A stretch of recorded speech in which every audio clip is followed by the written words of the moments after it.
The Prime Minister has set his target at $13,500, which is exactly what you will get if from today for the next 22 years you do an average of 8% growth. So what the data is suggesting that everybody in India seems to have accepted we'll be at the 6% to 6.5% growth rate, and we're not going to do anything great above that. There is something going terribly wrong somewhere. The big problem is not interest rates. The big problem is liquidity. You have to focus on the MSMEs, because what the world is telling you is that the MSMEs both are much less capital intensive than the large corporates. They are much more creative. And most importantly, they are much more flexible.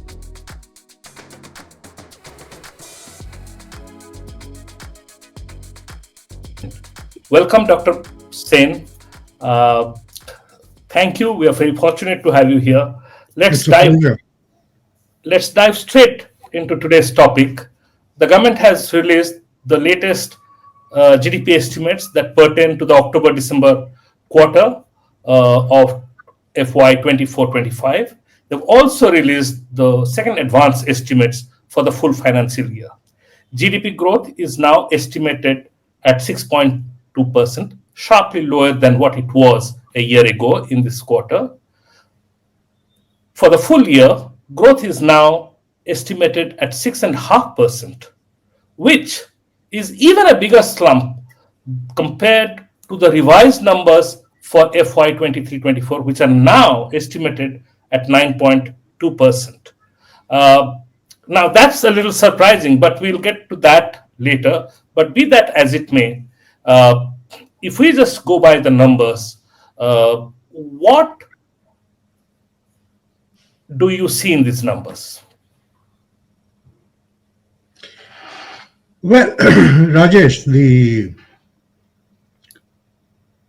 numbers are not entirely unexpected.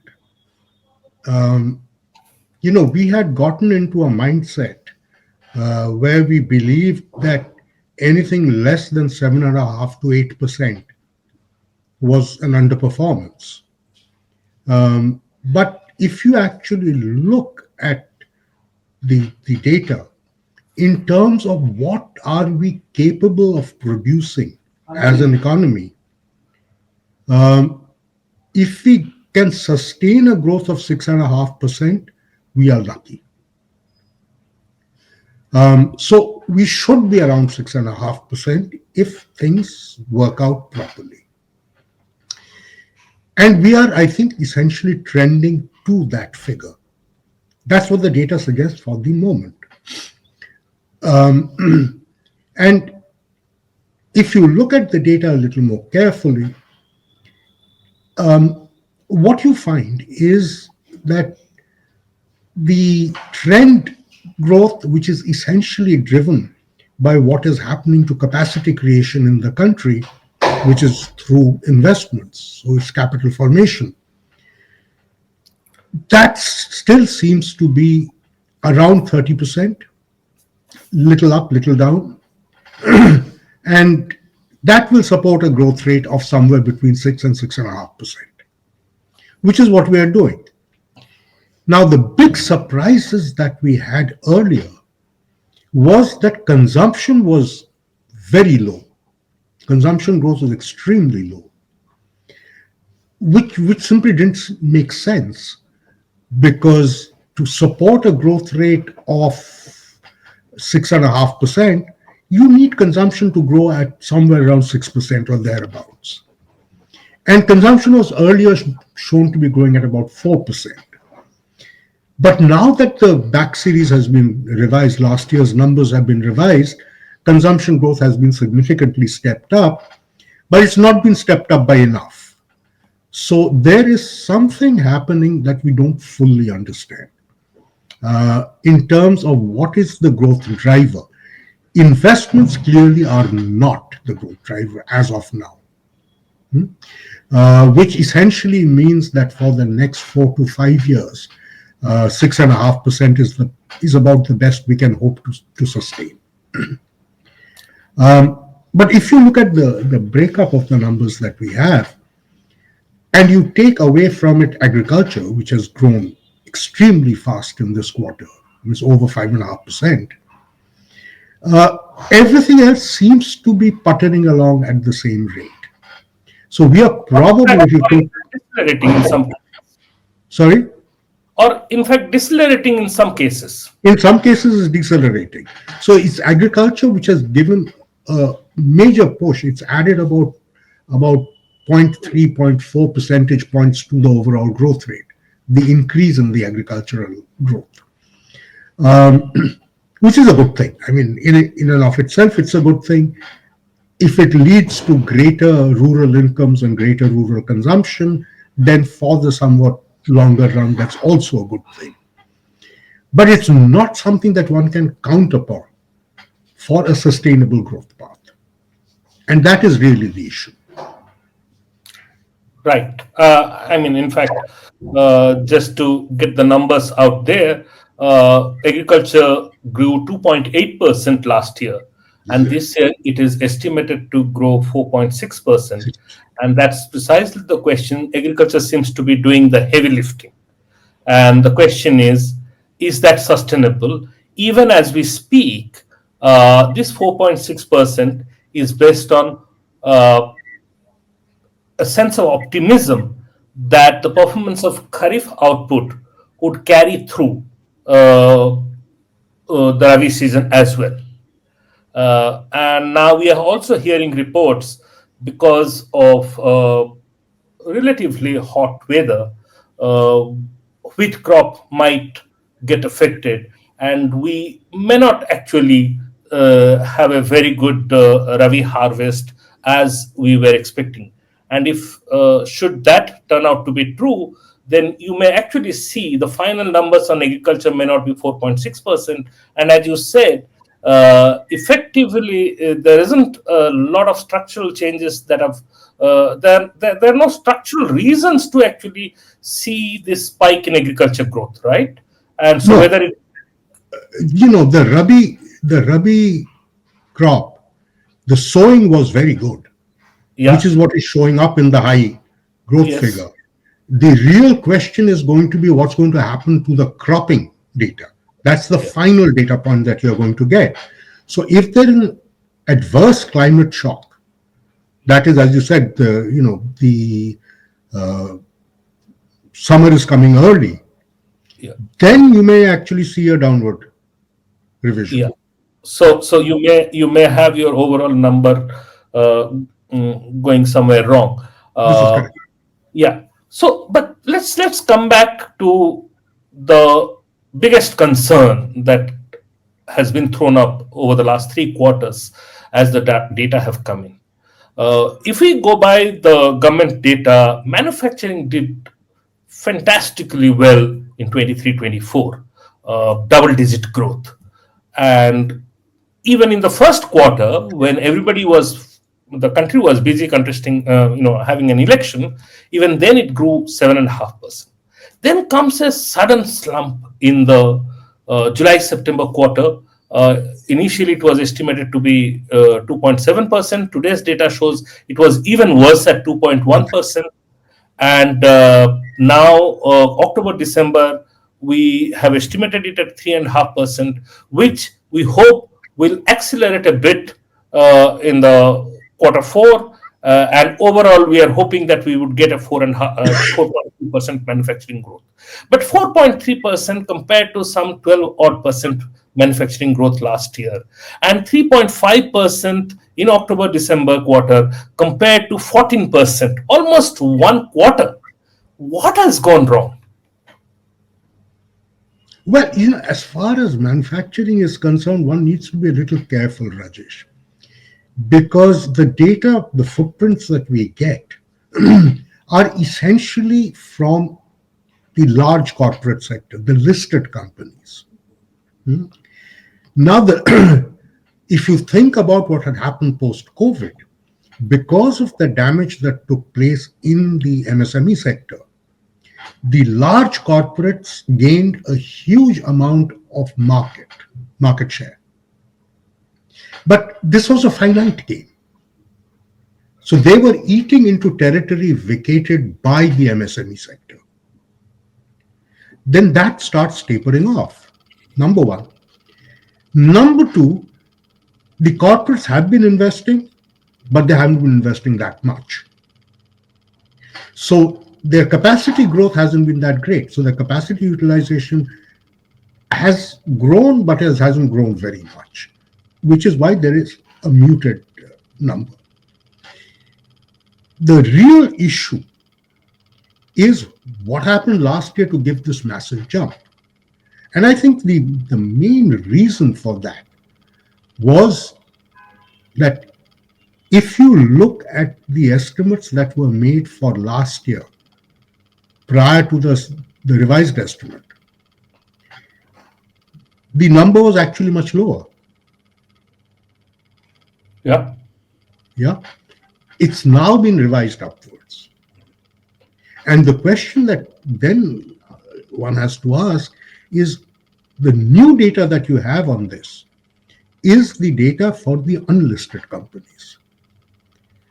And the question then is it the case that unlisted companies have done much better than the listed companies? That's the only way you can square the circle. If so, then it's very good news.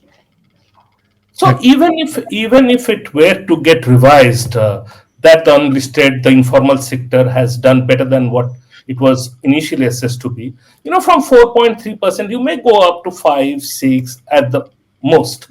It's Yes. still half the rate at which the manufacturing sector grew last year. It's Yes. still a big drop.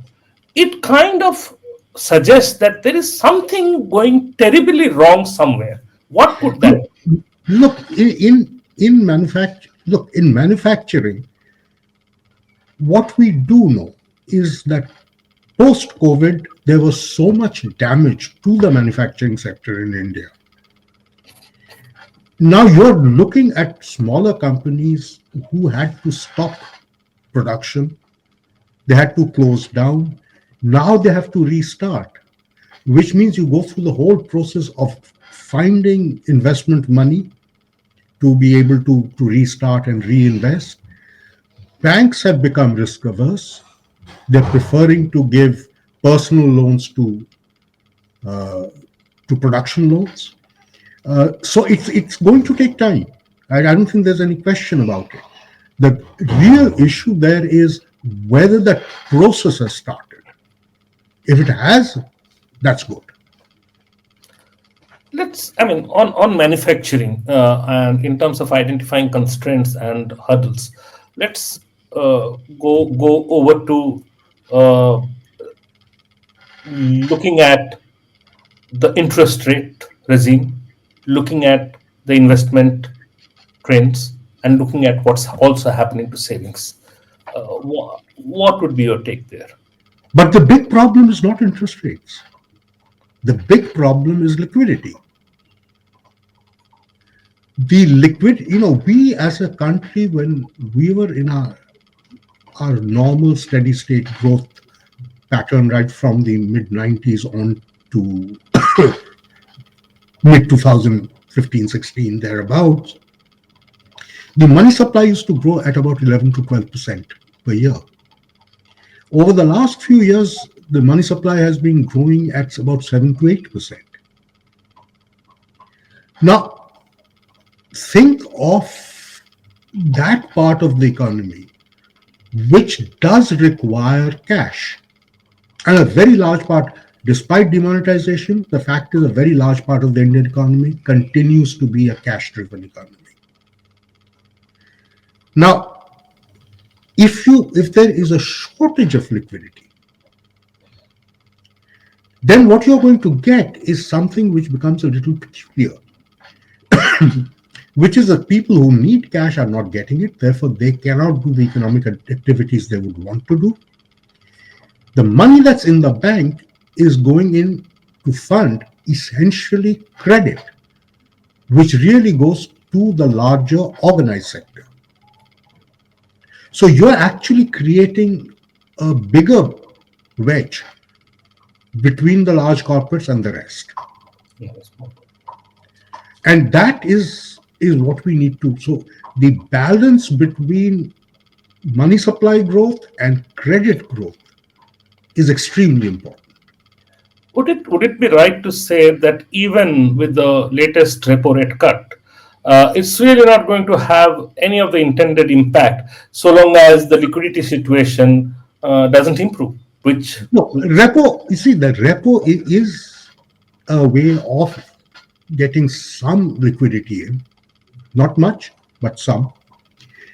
But it's at the short end of the market. So for short-term borrowings like working capital, the repo could work reasonably well. But when you're talking about fixed investments, you need term loans. yeah, Repo doesn't help term loans. yeah. It's short-term money. There, the total money supply itself is far more important. The yield on government bonds is very important. And if you look at what's been happening in the bond market, government bond yields are going up, which is just making the problem worse. So what you will get is, if we have short liquidity and I've done a repo change, the short end of the interest rate will come down a little bit. But because of the shortage in the money market, the upper end will go up. And that's going to hurt fixed investment. So if you were the RBI governor today, what would you do? I would, in his place, I would have held the repo rate exactly where it was. Now, the RBI did one thing, which is it reduced the CRR, so made some more money available. But if you think of that, a CRR reduction only increases the credit. It again doesn't solve the money supply problem. I would have said, hold the repo rate where it is, increase your open market operations, inject more cash into the system. Why couldn't you do both? Reduce the repo rate and do the. You could do both. But why do you want the repo rate to be held as where? Because a lot of people say that that has been. I mean, overly hawkish in that respect. Not really. Everything depends on what you see as the natural real rate of interest. There is a belief in India that our natural real rate should be around 1%, which is, so if your inflation is running at about 4.5%, you should be at 5 to 5.5% repo. I don't believe that. For a country like India, where capital is still in short supply, for our needs, if you're going to grow at 7.5%, 8%, capital shortage is a real problem. So you're not going to be able to get away with a repo that's that low. My personal preference would be a repo rate which is about 2 percentage points above the inflation rate. So 6% I was perfectly comfortable with. Because at the moment it was little less than 1.5% real rate.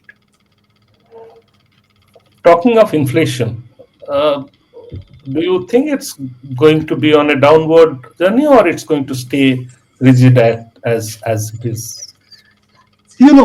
Usually what happens is that once the growth momentum starts picking up,